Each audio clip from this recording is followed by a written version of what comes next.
Okay, so we're good to go. Are you okay if I just sit here like this rather than parade around the front?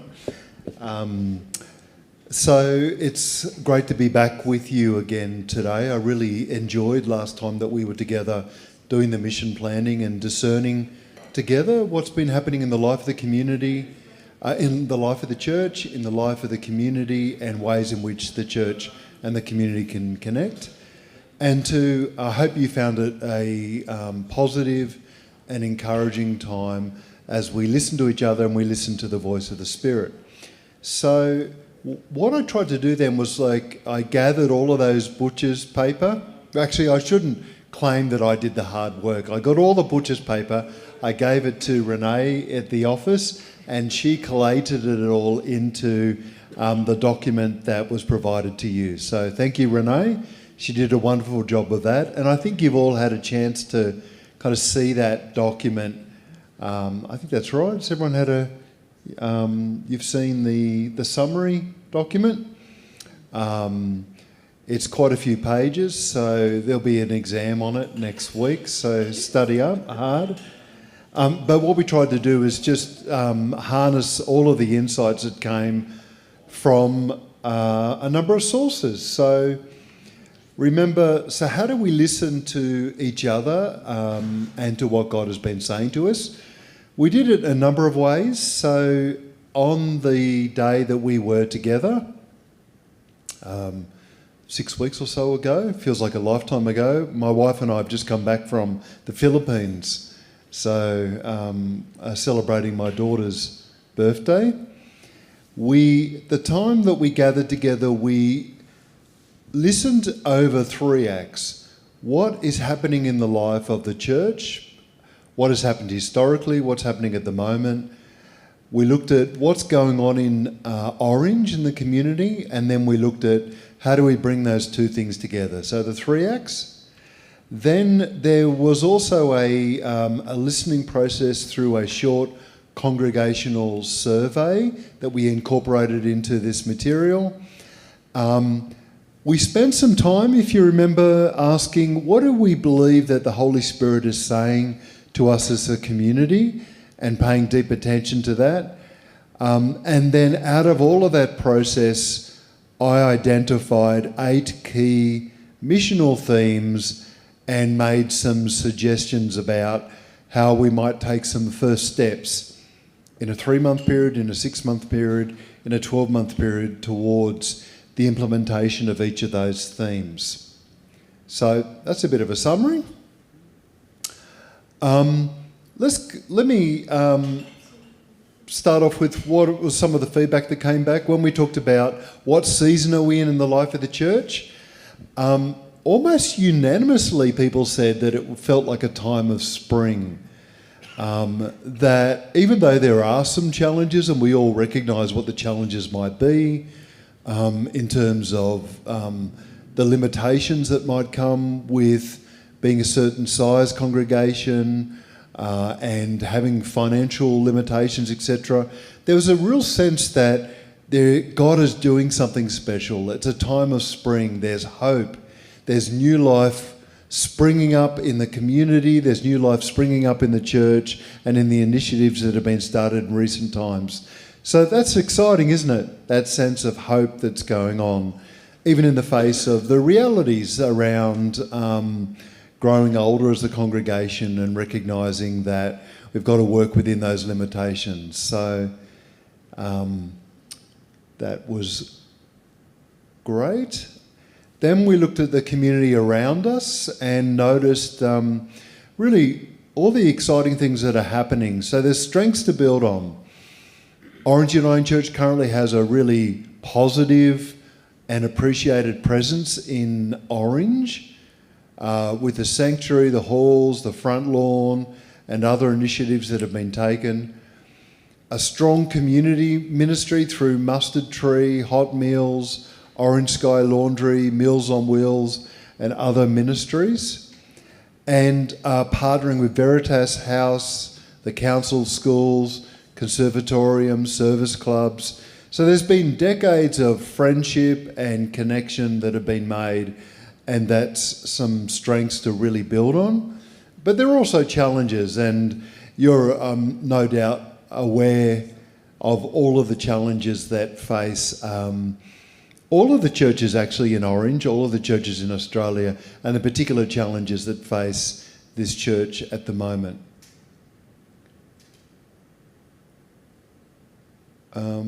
So the next thing we looked at was, well, what are the ways in which we can bring those together by discerning where God is already at work?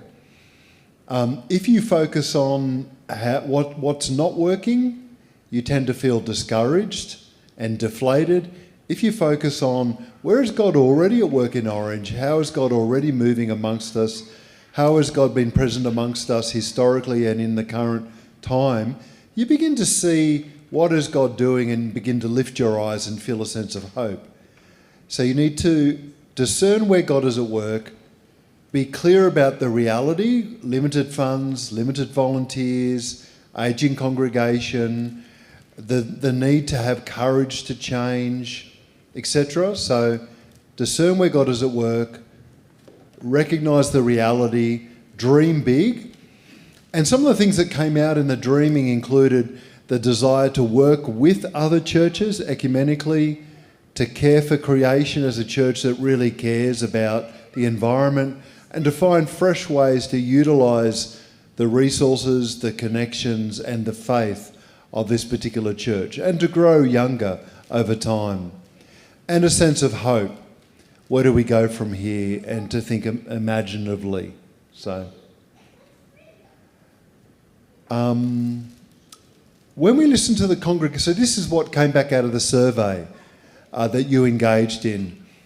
The survey asked some 6 key questions. What do you value most? And a lot of it was about relationships, friendships, belonging, feeling like you're a part of a family. How do you want to grow together through shared meals and conversations?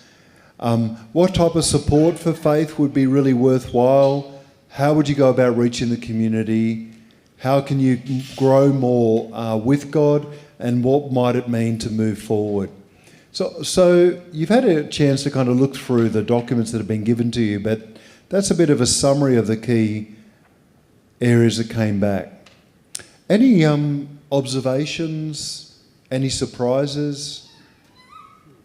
Got a couple of spare Bill, copies if anybody. there's more printouts there too if anyone wants a copy.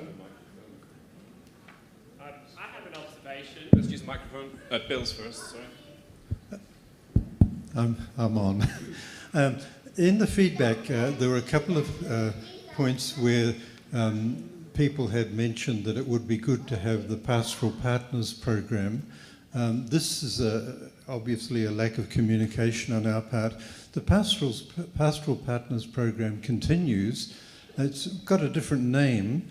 A couple of years ago we changed it because some people felt uncomfortable about being called pastoral partners, and others felt uncomfortable about being told they had a pastoral partner.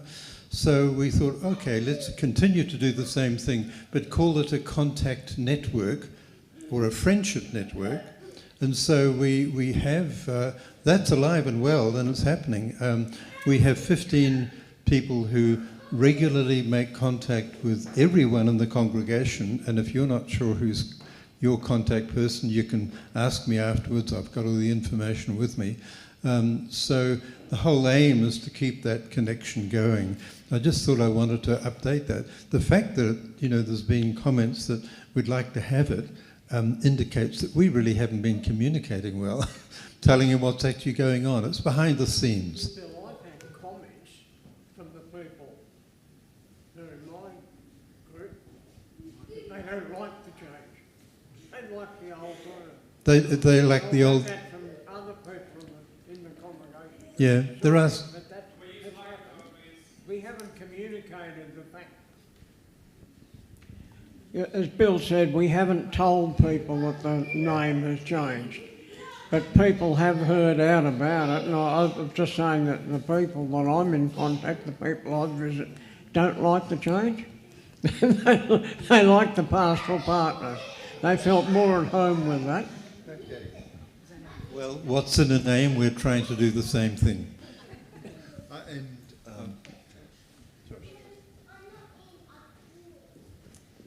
I was just looking at the worry around volunteers, and that's very true. But we would have over north of 100 volunteers here, and most of them aren't actually our church congregation. And I actually think that's wonderful, because I actually think that means we're growing God's love and his gift of love, and it's our mature Christian point of view to deepen the faith and to do the God talk. So I'm thinking of the public laundry. That's like 30 odd volunteers just on its own. A couple of people that are part of our congregation are part of that, but most of them are people that we've been radically generous with the space, and we're in relationship, and they're running it. So we are doing a lot, but the we is much bigger than this room, and that's a really good thing, and let's keep growing that we. So just a general comment.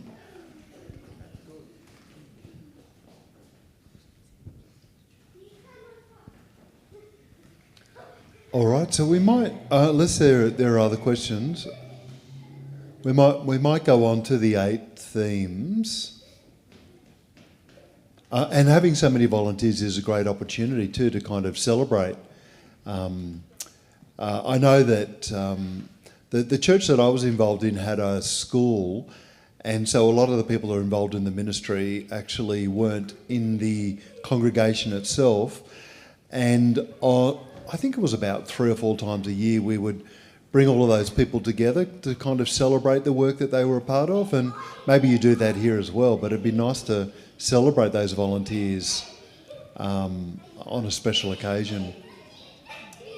You might already do that, it's just a thought. Yeah.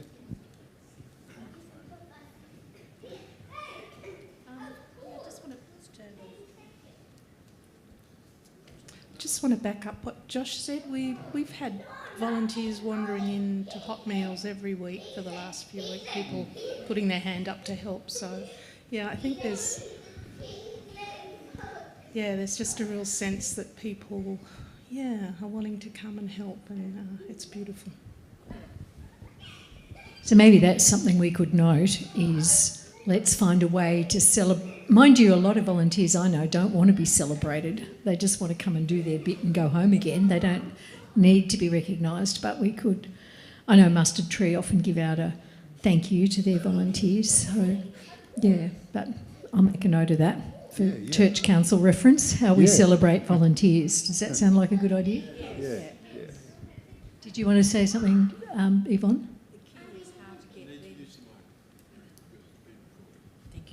The key is how to get those volunteers to church. Well, some of them go to church, but guess what? They don't come to this church. They go to a different one. But that's okay. But yes, I think that is it. And that's a long, slow process. They're not going to volunteer. Well, some might volunteer this week and go back.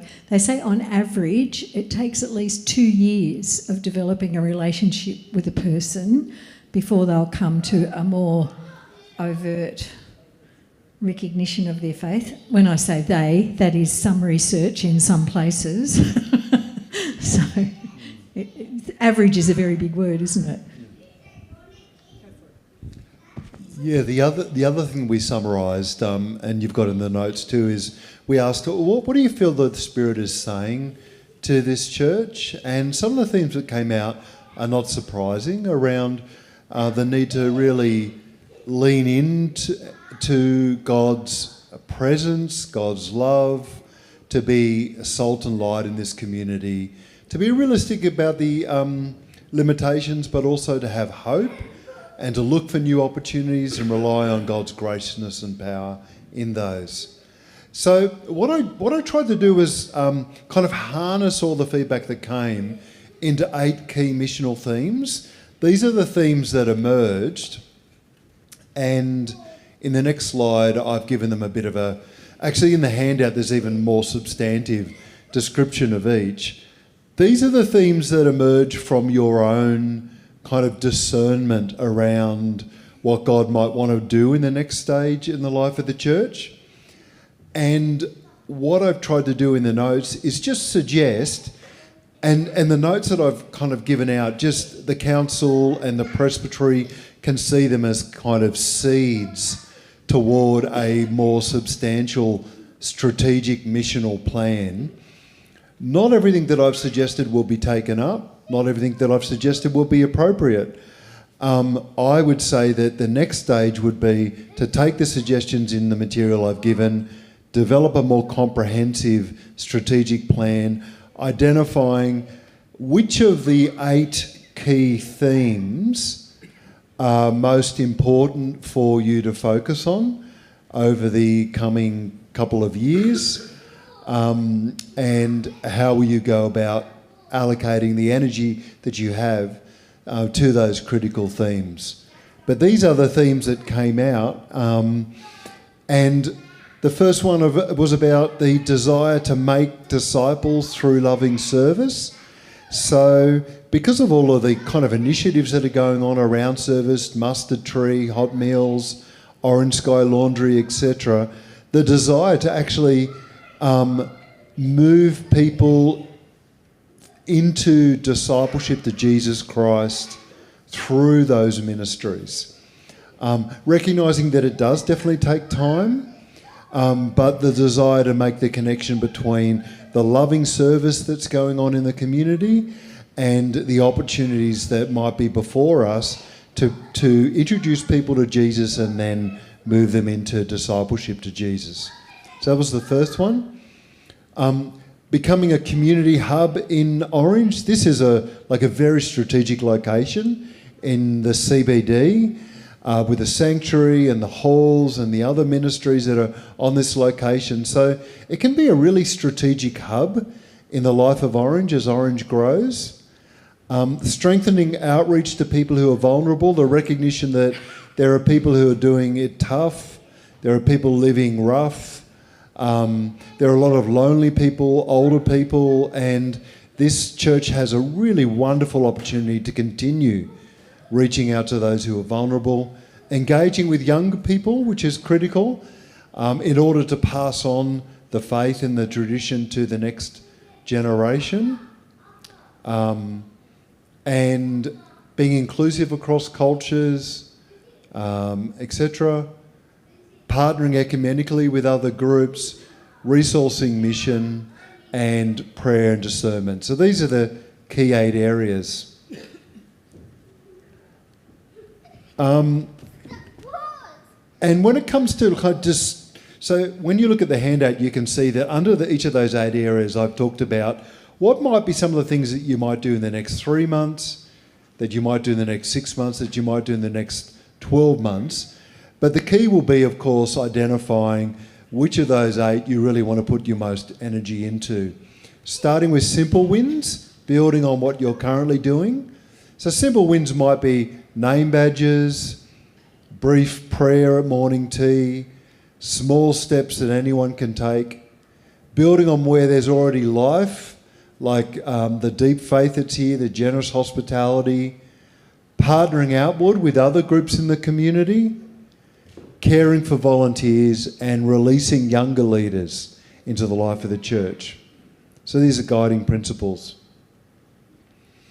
And then this slide basically is just, as I've looked across those 8 areas and I've seen what are some suggestions for the next 3 months in each of them, the next 6 months in each of them, the next 9 months. Here's a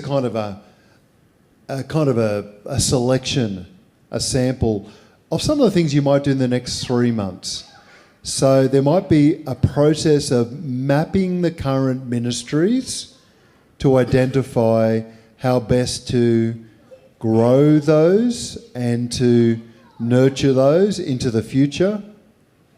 There was a suggestion about continuing to use name badges so people know each other really deeply.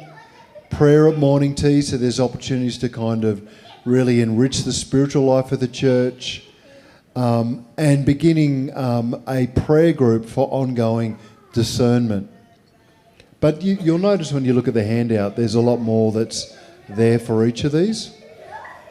Anyway, so you can see the 3 months, 6 months, 9 months and 12 months. But rather than me just talking, maybe I should, you've all read that, you've seen the handout. What are your observations, questions?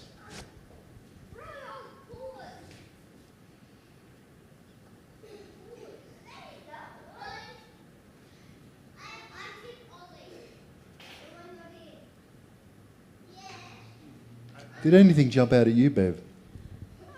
There were, yeah, some of the things we've already started doing, so that's good. Like we started doing a prayer at hot meals, haven't we? Sometimes. So that's a nice thing.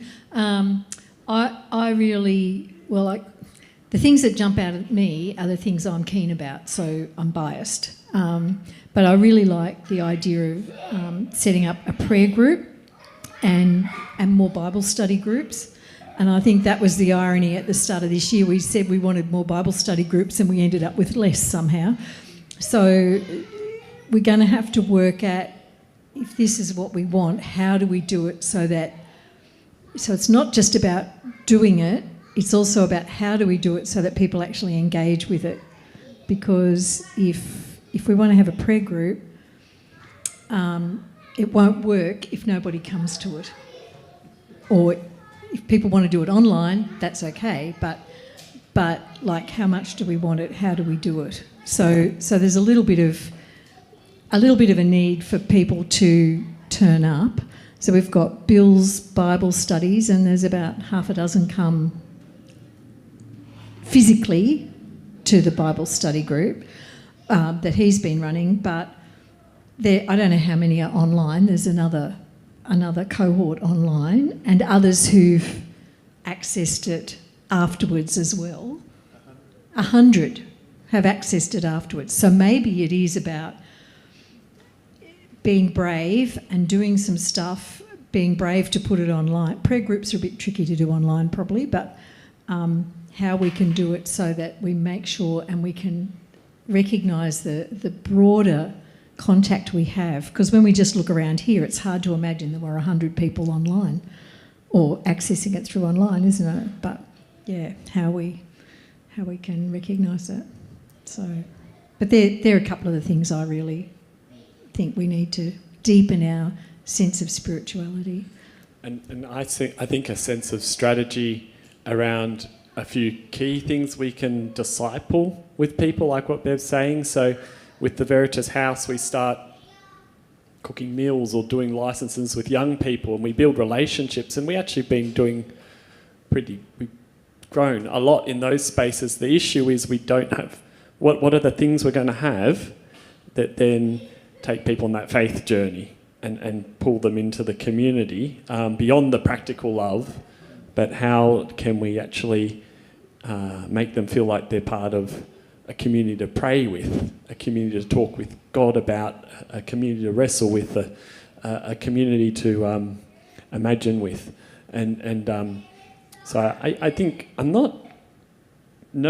never seen a church hit this one on the head. And, you know, if we can come up with just a few good things that are entry things we can invite people to with Andrew and Bill, and I think we use our finest fruits to do that. Because people won't stick unless it's good, and we want them to have deep faith. But we just, having a few of those things would be helpful. Informally in the community centre, I get out the Bible and we have informal Bible studies and all sorts of things that happen. And I think, imagine what could happen if we had one or two things throughout the week we could just point them to and disciple with. Somebody else.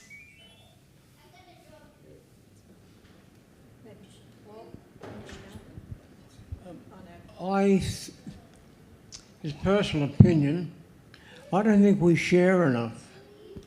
We haven't shared what's going on with the hall over there, for example. I'm very interested in that. both the organisation and the building side of it, but we don't, unless I'm missing something, we don't seem to share what's going on with it or how the community is going to be involved in it. I get asked questions around the village, what's happening with the hall. There's people up there who went to Sunday school in it and haven't come near the place since, but they want to know what's happening with the hall.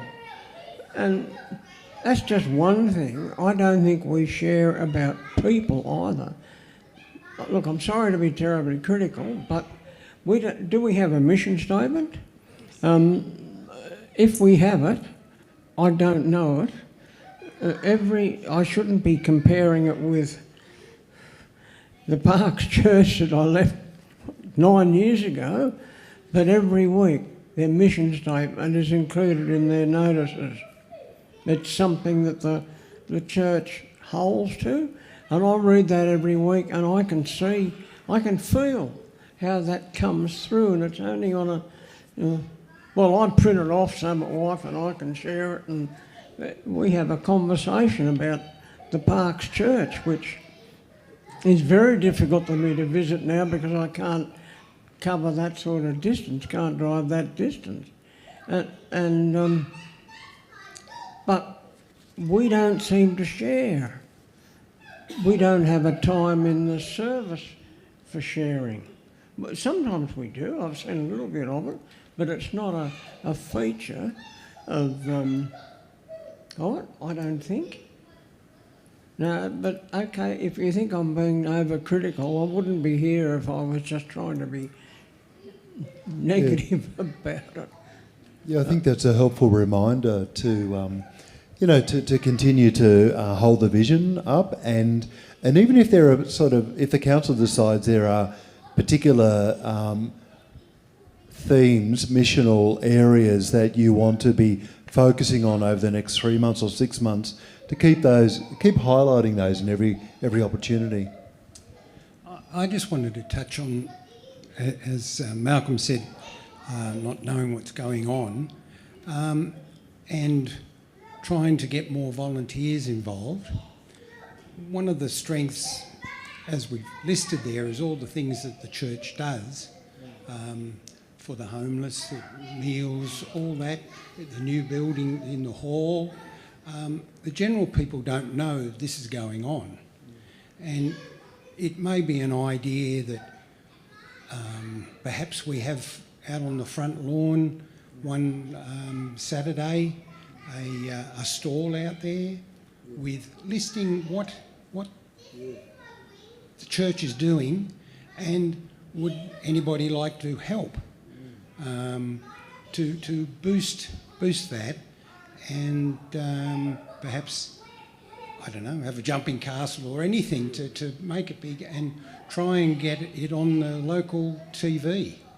Invite them along. I know they come along to quite a few things, and just run through what the church is doing here and people be aware, and maybe we could get more people involved in it that way as a start. Yeah. I think that's a great idea. And this area out here, this grassed area, is such a great asset too, isn't it? It's really strategically located for those types of things, yeah. I'd like to suggest that instead of just looking at the Uniting Church Orange side, that we actually share a post of what we're doing. Because you can find that if each person in this church shared with their friends or their families what we're actually doing, then we'd have the community knowing what we're doing.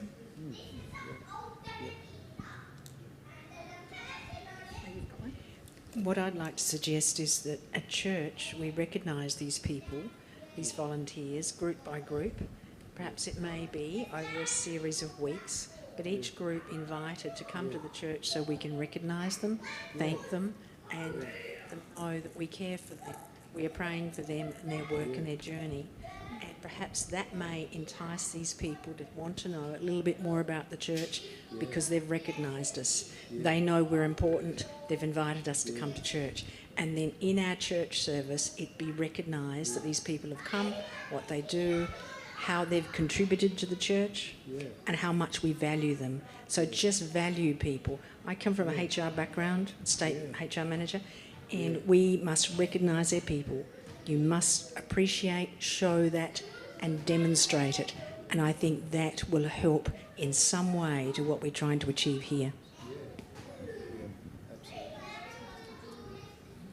I'm making notes. And do put down the 5th of July, Sunday the 5th of July in your... It's Sunday the 5th, isn't it, Andrew? Yeah. Because that's when we're having a special tour of the facility over here. So there's been other smaller groups going through, but that's the day that we're saying for the congregation, because by then the kitchen will be in. And so that Sunday we'll be doing a lot of publicity for the opening of, or the beginning of the work over there in terms of people moving into it. Yeah. Sorry, Helen. And there's just one up the back too. Is it?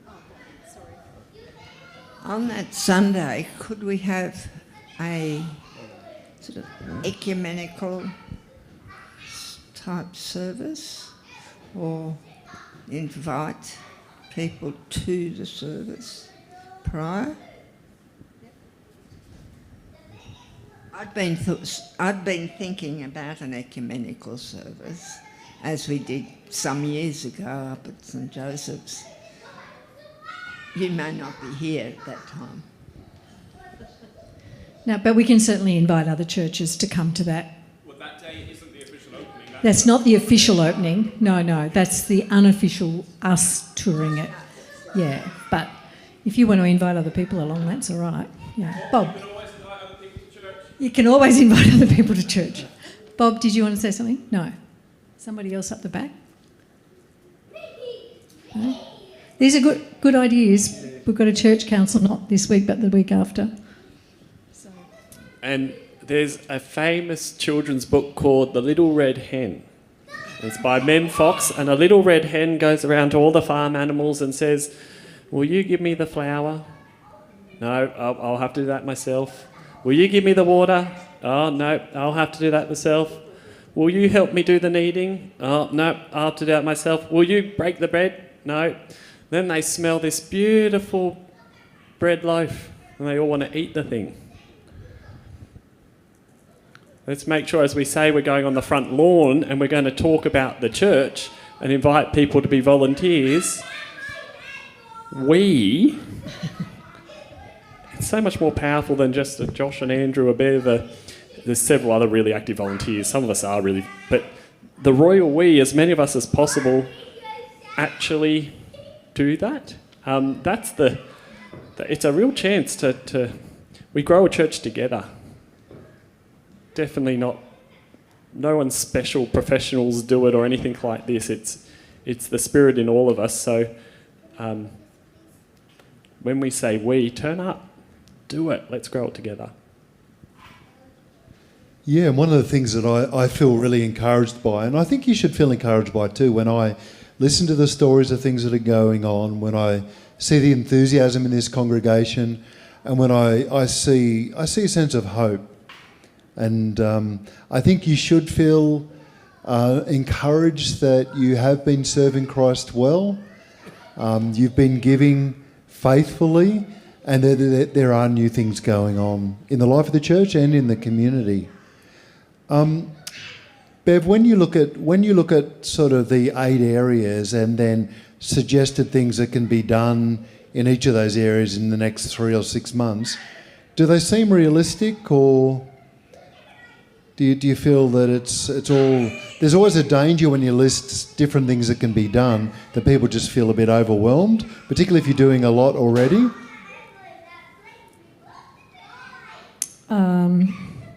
Yeah, I was looking more for a 5-year plan than a 12-month plan. So I'm wanting a bigger picture than just what we do in the next 12 months. So I can say that. But I think there has been a move from... It's interesting, it's come out of the meetings that have happened because we went to the council, remember when council were talking about they'd move all the homeless people to the showgrounds here a few weeks ago? Because we went to that meeting and various ones advocated to the council, out of that a homeless network started from the community, not from the churches so much, but from the community. And there's been a number of those meetings, a few different people have been to. And as a result of that, the community is now asking for the churches, like us but everybody else, to put together what we do, because this is a thing that they're recognising is a lack across our community.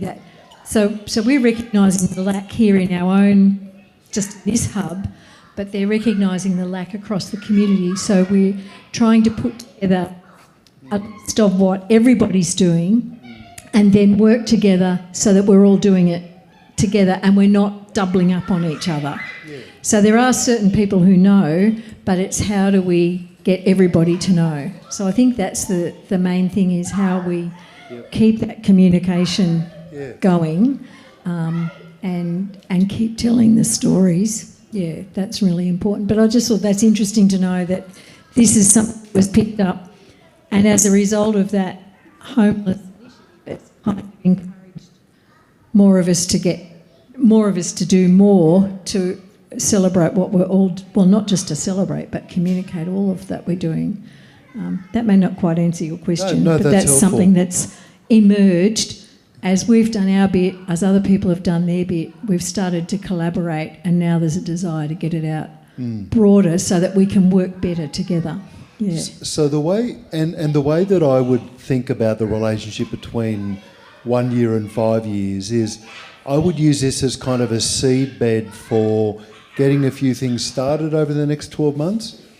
And then during that 12-month period, I think that the council should work with the congregation and the presbytery to develop a more comprehensive 5-year strategic plan that invests in these key areas, these 8 key areas, and systematically works out how to kind of nurture and grow each of them. And the presbytery is a very good resource for that, of course, as well.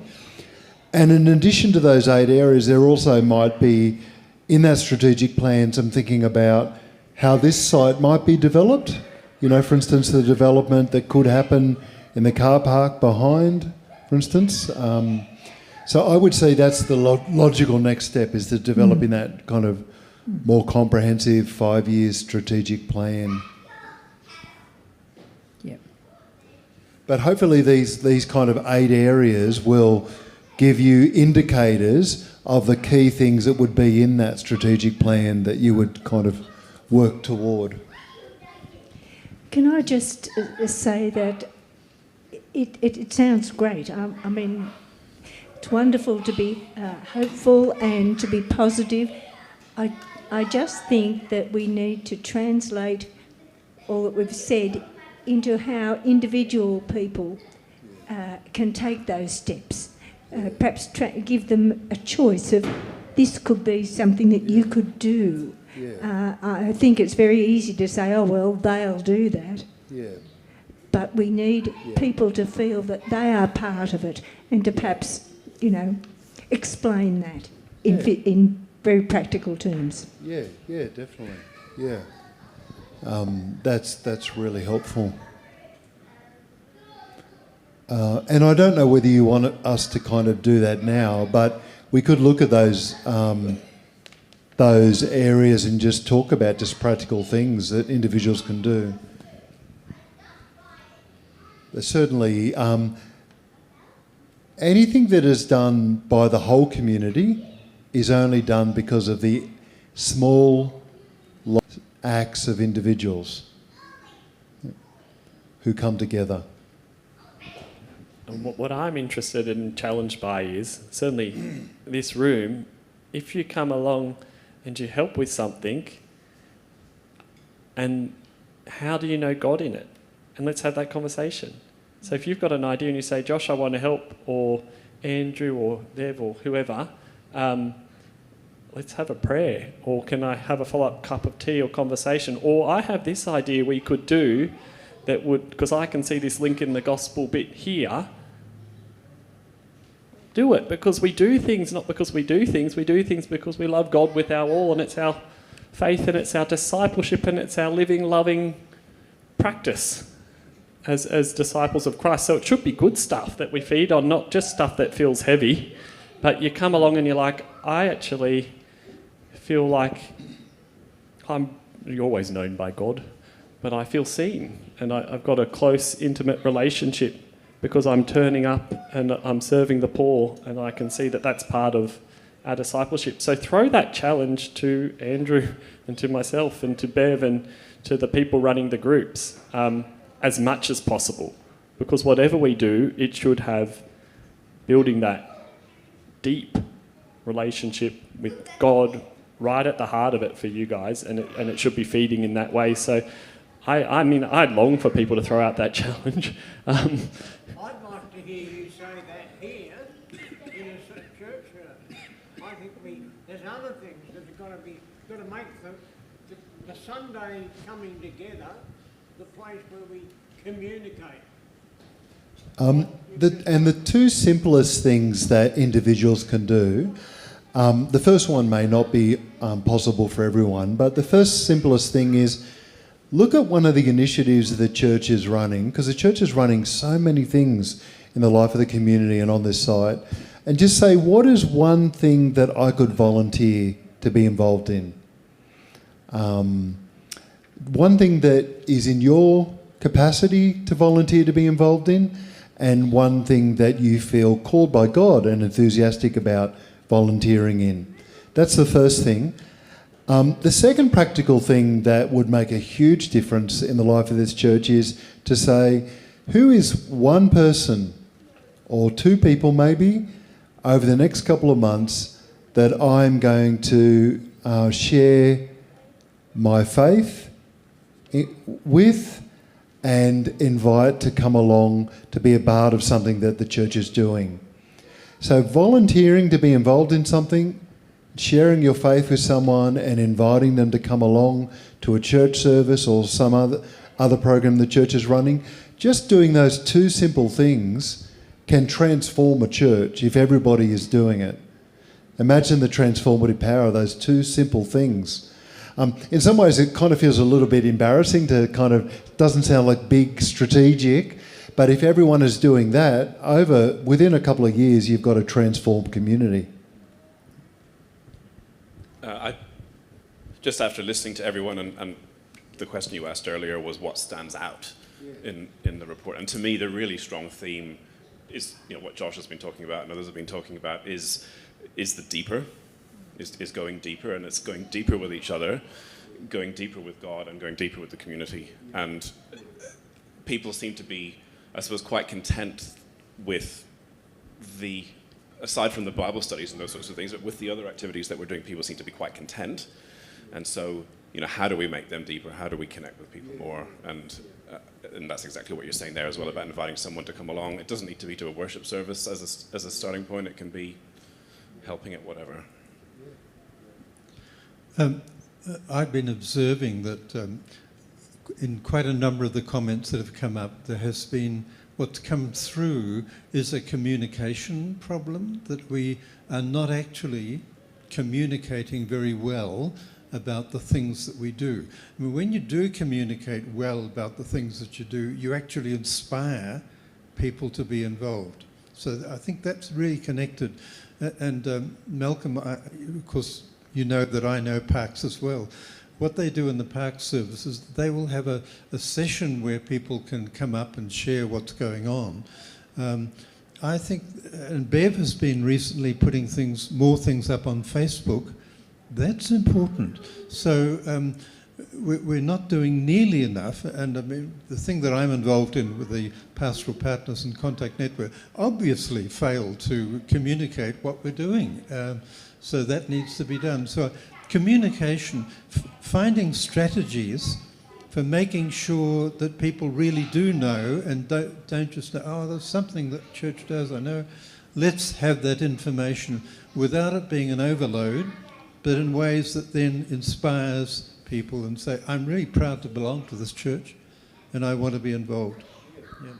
Yeah, when I was at college, I remember the person who trained us for pastoral ministry used to always say the three most important words in pastoral ministry are communicate, communicate, communicate. and he used to suggest that the reason we under-communicate is because we're doing something ourselves, we think everyone knows about it, you know, or we've said it once and we think people know about it. But that's a great reminder that finding lots of creative ways to communicate what is God doing, why are we doing it, and how are we doing it together. Can I just add something about volunteering? I've noticed that like a lot of the same people have been like volunteering over, and we've been talking about sharing the load. So I feel like if we got out there and found other people to like share the load with, and younger people, so that it'd be like easier for everyone and they wouldn't all have to do the same thing over and over, it'd be like easier. So maybe we could like share or find other people to like help volunteer a bit more. Yeah, absolutely. Yeah, thank you. That's very wise. And youth group might get asked to do morning tea more often. Because they do a good job. Yeah, that's very wise. And when you do share the load and when more people are involved in volunteering, as you're saying, there's a deeper sense of ownership, there's a deepening of your spiritual life, and there's a deeper sense of we are a community in this together. So it's very wise. Thank you.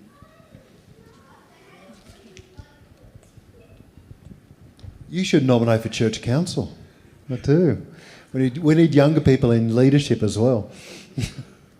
I'm very concerned about the opposition of uniting care. I can think when this church ran uniting care activities within this community, and people would be going from the church and working together as one. Now, I even heard of a uniting care worker going to a client, and the first thing she explained that we're not part of the church, we're separate. This worries me. Maybe you could give us some what's happening in other areas.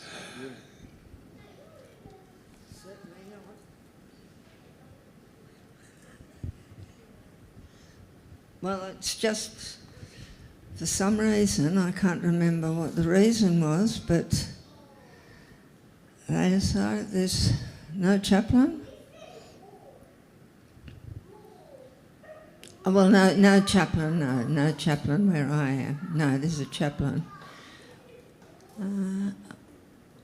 What was the question? Well, we used to appoint the board, the local people, and it was part of the church's work in the community.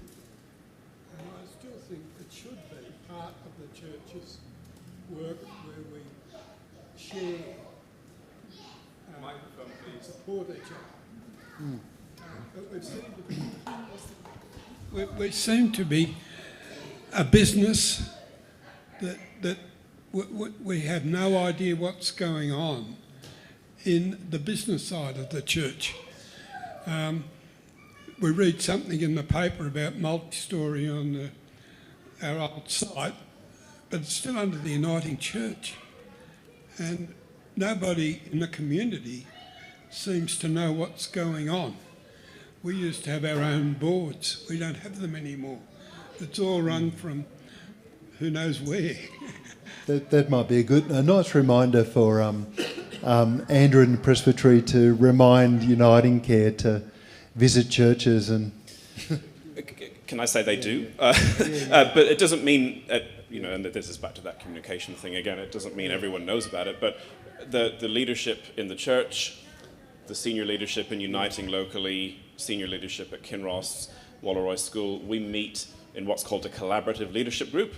We meet 4 or 5 times a year, something like that. We share, All of us go around and talk about what's going on in our organisations, and from that we've developed new connections.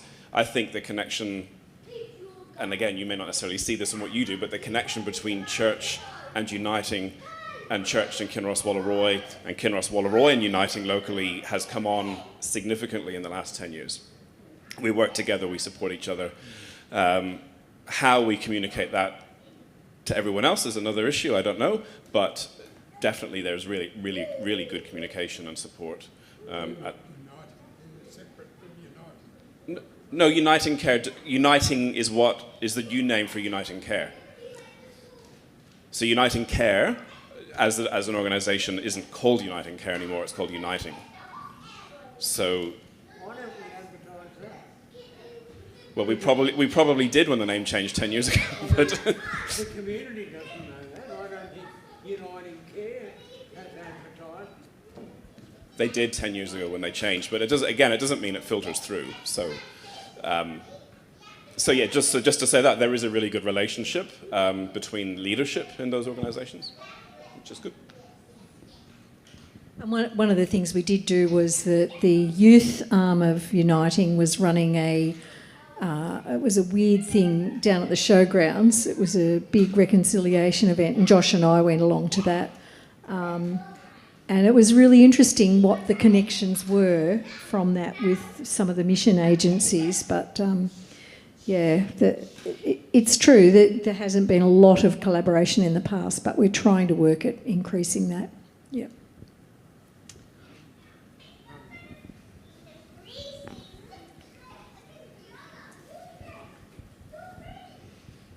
Things like the annual sleep out for homelessness was with a school student that we took on who wanted to do an internship of a kind over a term called the Tree Program, and Vinnie's also wanted to do something with their CEO sleep out, and Bev and I chatted to Veritas House and several others, and we were all going to do different things, but we all got together and we said, oh, that's a bit silly.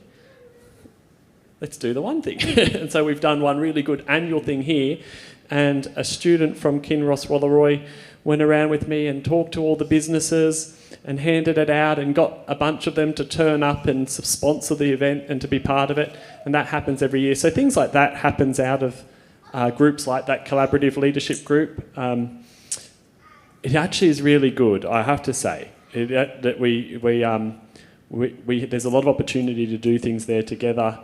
We nearly got a homework club off the ground, but just fell through because of the Kinross timing and family preservation. But a lot of stuff does happen on that end, which is quite unique to Orange and quite unique to bits of the Central West, because we have a really good person called Karina that actually puts a lot of work into doing that.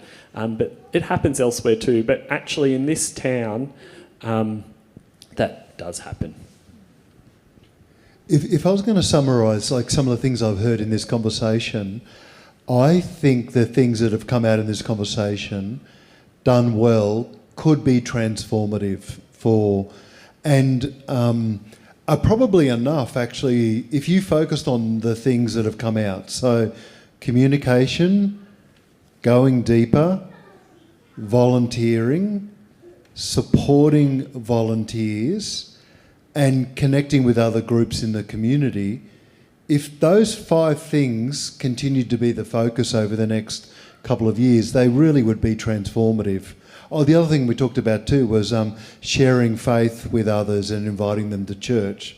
So improving communication, let's see if I remember them. Improving communication, finding ways to go deeper in faith together through prayer, reading scripture, etc., going deeper, volunteering, finding out what it is that God wants each of us to volunteer in so the load is shared, celebrating and supporting and encouraging the many volunteers who are already involved. What were the other 2? Connecting with the other groups in the community and working with them in initiatives, and then inviting others to come along to church. Those 6 areas, if you were to put a lot of energy into those 6 areas in the next couple of years, I honestly think it would be transformative.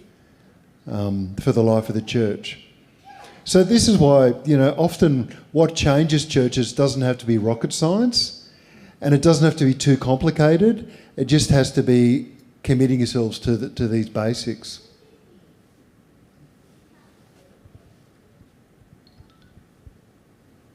I used to have these little pins called Love Wins pins, and I got them made, and I'd always have some in my pocket, and this is when I was doing a lot more street chaplaincy in Lithgow, and I'd have them in my pocket for a moment when we had a conversation about talking about God, or a moment of talking about love, or something really transformative, and I gave them, they're quite nice enamel pins, but I got them mass-produced, and I'd give them a Love Wins pin, and I actually started this movement and handed out tons of them all over Lithgow, but you would literally see people walking down the Lithgow street, and a handful of them might have a Love Wins pin on. And as they're walking around, like, other people are probably chuckling, they're like, you had to talk to that curly-haired guy. But they saw each other, and they did it. And it was just an intentional thing. If we want to get intentional about sharing our faith, I'm happy to issue a challenge, and we can figure out what that is here as Orange Uniting. And let's celebrate each other. Let's get out the front during announcements, and in 1 minute, talk about how you gave someone a Love Wins pin or something else, whatever we come up with. But we're as good as you guys issuing that challenge. And I'm up for it. So if anyone wants to do that, that's what I really want to do, is teach people how to name a moment for God, and it's invitational, but it takes courage. So I think we can definitely do that one. Andrew, I might hand back to you. I think we've covered everything, and it's all yours. Thank you. So it's been really good to hear what everyone's had to say, and obviously helpful when the themes are similar. People are saying some similar things, and also being reinforced by what we've done in previous sessions and weeks as well.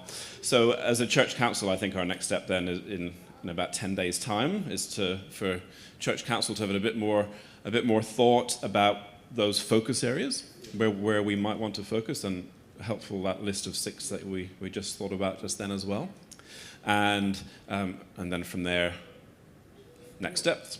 What will we look at the next 3 months, 6 months, a year, and working towards a longer plan. We'll work well on that over the next few months and see. And as we've heard, we need everyone to be a part of it in the way that you can be a part of it, and that we're not always able to do the things we did 10 years ago. Maybe the things that we do now are better than the things we were able to do 10 years ago. Life changes. So, but we do need to be a part of it, recognizing that communication is key. If you're not receiving the newsletter, because some of these things do go in there, maybe there's limited time in there, but if you're not receiving it, if it's dropped off of your email for some reason, make sure we know, and we can add you back in. If you're not getting the newsletter on a Sunday, please, make sure that you do. And Josh, particularly over the last few weeks, has been showing a photo in church and sharing some stories of things that have been happening. If you've missed that, if you go and look on the live stream, if you didn't get to church, go to the live stream, look for where we do the announcements, and most weeks now we'll have a photo and a story of something that's happened in the week. So we have been hearing you and listening over the last few weeks, and we will endeavour to keep making that even clearer and better, so that we all are on the same page, and as we've said, then go out and share the story of how love wins, whether we have a pin to give them or not, but to tell the story of what our church is doing in the name of God's love. So thank you. Thanks, Graham. We'll keep working together as well and keeping you in the loop on this. Josh, would you say a prayer to finish this time? Thanks. Is lunch ready-ish? If we finished 20 minutes early, but we can eat. Yeah, good. It's all cooked. It's all hot. So and we're eating in the hall. Will we eat in the hall or in here? I think the hall. We'll go into the hall. Yeah. A couple of people can put some tables and chairs out. Keeping it simple. Keep it simple. Yeah. But there's soup, sausage rolls, bread, and there's gluten-free, dairy-free, vegetarian, whatever variety you need, we will sort something for you if you need anything other than standard anything. Let's pray. God, we are your beloved children, your community of love, listening to your spirit here in Orange. We have these questions and these conversations because we want your will to be done. We want to love you deeply. We want to know you and be known by you, and we want you to know the rest of Orange too, and for them to be known by you. They are God. They're your children too. Thank you for your spirit and your passion, the energy in our bones, even when we're not quite sure where it's gone. It's there. Help us to have courage to share about what it is this church is doing, what it is you're doing elsewhere too. How can we join in with that? Thank you for your mission and your vision of proclamation to be good news. Help us to discern what that is. Help us to live deeply into it. Thank you for this time together. May we ask questions of each other, build relationships, and do your work together. We thank you for the blessing of the food we're about to eat. We, your children, pray in the name of your Son, Jesus. Amen. And can we thank Martin and Graham for coming as well? And I might make one further suggestion. I know I'll probably be unpopular because we all want to go to lunch, but one of the problems for us in the Uniting Church, I think, is that we don't really look after our leaders well enough. For some reason, sometimes we are not good at caring for and honouring and celebrating our leaders. And I would like to just say, from my perspective as an outsider, that this church is really blessed with wonderful leaders. I mean, the council here is great, and the ministers, you've got such great ministers in this church.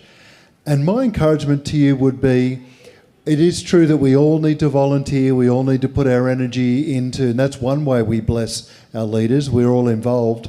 But also, find ways to encourage and affirm your leaders in the ministry and the leadership they're showing, because sometimes in ministry you can feel like you're doing a lot and it can be tiring and a bit overwhelming. So encourage and bless and cheer on your ministers, because God's given you a great ministry team. I know I'm going to embarrass the ministers saying that, but I just want to encourage you to do that. And that's ministers who are employed and volunteer. Yeah, that's right. Employed and volunteers, that's right. You've got a great ministry team, so cheer them on, get behind them, and God's going to do amazing things in this place.